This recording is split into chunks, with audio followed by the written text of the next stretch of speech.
Hello friends, welcome back to my channel with a new blog with Neha.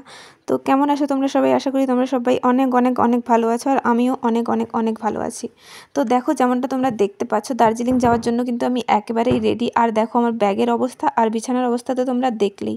তো finally দেখো, এই যে ব্যাগপত্র আমি গুছিয়ে নিলাম, তারপরে আমি নিজেকেও রেডি করতে শুরু করে দিলাম। আর দেখো ফাইনালি আমি রেডি, অ্যান্ড আমার ব্যাগও রেডি। আর এত বড় ট্রলিটা নিয়ে আমি যে কী করে যাব আমি নিজেও জানি না।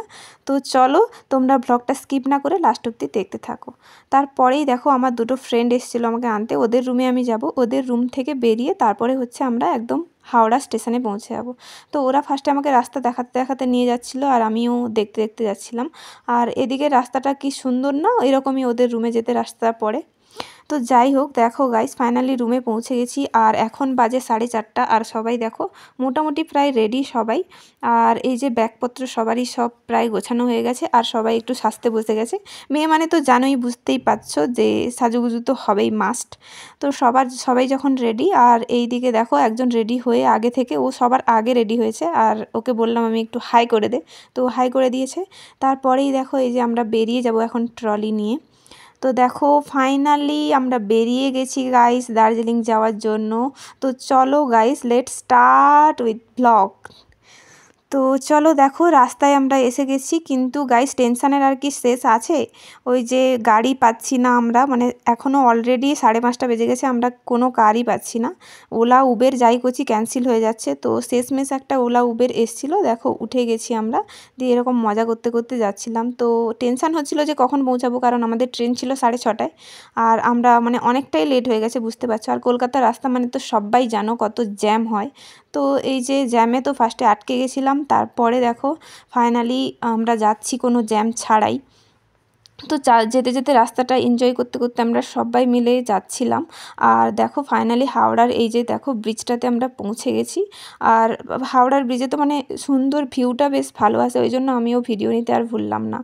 তো চলো, হাওড়াতে এখন ট্রেন জার্নি আমাদের শুরু হয়ে যাবে। আর প্রত্যেকটা ভ্লগই তো তোমাদের সাথে আমি শেয়ার করব, ডে 1 টু ডে 5 পুরো ভ্লগটাই তোমরা দেখতে পাবে। আর যারা যারা আমার চ্যানেলে নতুন, অবশ্যই চ্যানেলটাকে সাবস্ক্রাইব করে দিও। আর এতক্ষণ ধরে যারা আমার ভিডিওটা দেখছো তাদেরকে অসংখ্য অসংখ্য অসংখ্য ধন্যবাদ। তো দেখো যেরকমটা দেখছো, স্টেশনে কিন্তু আমরা ঢুকে গেছি। আর দেখো ওই যে ট্রেনেও উঠে পড়েছি রাতে, এই যে আমরা মজা করছিলাম, আমার এই যে 4-5টা বান্ধবী, আর আমি তো ভিডিওতে এদিকে আসছিনি। তো যাই হোক, ওই সবাইকে নিচ্ছিলাম ভিডিওতে। আর ট্রেনের বাইরে এইটা দেখো নবদ্বীপ ধাম আমরা পেরিয়ে যাচ্ছিলাম। তো যেতে যেতে ভিডিও নিয়ে নিলাম, সবাই বললো যে নবদ্বীপ ধাম। আমি কিন্তু লাস্টে দেখেছি, জানতামই না যে এখানে এই স্টেশনটা আসে। তো যাই হোক, তোমাদের সাথেও আমি এটা শেয়ার করে দিলাম। আর ট্রেন জার্নি কিন্তু গাইস খুবই ভালো, বাসের থেকে তো খুব ভালো। আর আগে আমি একবার গেছিলাম, পুরীর ভ্লগ আমি তোমাদেরকে দিতে পারিনি। তো যাই হোক, এখন দেখো ফাইনালি ফাইনালি ফাইনালি আমরা নিউ জলপাইগুড়ি পৌঁছে গেছি। আর এখানে এসে তো সবাই মানে ফটো তুলতেই ব্যস্ত, সবার ফটো তোলা কমপ্লিট হওয়ার পরে তারপরে হচ্ছে আমরা এগিয়ে গেছিলাম ওইদিকে। এখন বাজে কিন্তু গাইস 5:30, মানে সকাল 5:30 বেজে গেছে। তো নেমে ওখানে একটু দাঁড়িয়ে ফটো টটো তোলার পরে আমরা একদম স্টেশন থেকে বেরিয়ে যাচ্ছিলাম বাইরে।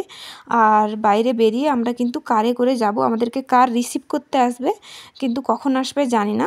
তো দেখো এখনও কিন্তু আমার বান্ধবীদের হচ্ছে ফটো সেশন চলছে, আর আমি এদিকেও ভিডিও নিতে কিন্তু একটুও মিস করলাম না, কারণ প্রত্যেকটা জিনিস তো ক্যামেরাবন্দি করে রাখতে হবে নাকি, পরে যখন আমরা দেখব তখন অনেক বেশি ভালো লাগবে। জানি না, আমার তো এটাই মনে হয়। তোমাদের কি মনে হয় অবশ্যই কিন্তু কমেন্ট করে জানিও। আর দেখো এবারে ট্রলি নিয়ে কিন্তু আমরা বেরিয়ে পড়েছি যাওয়ার জন্য।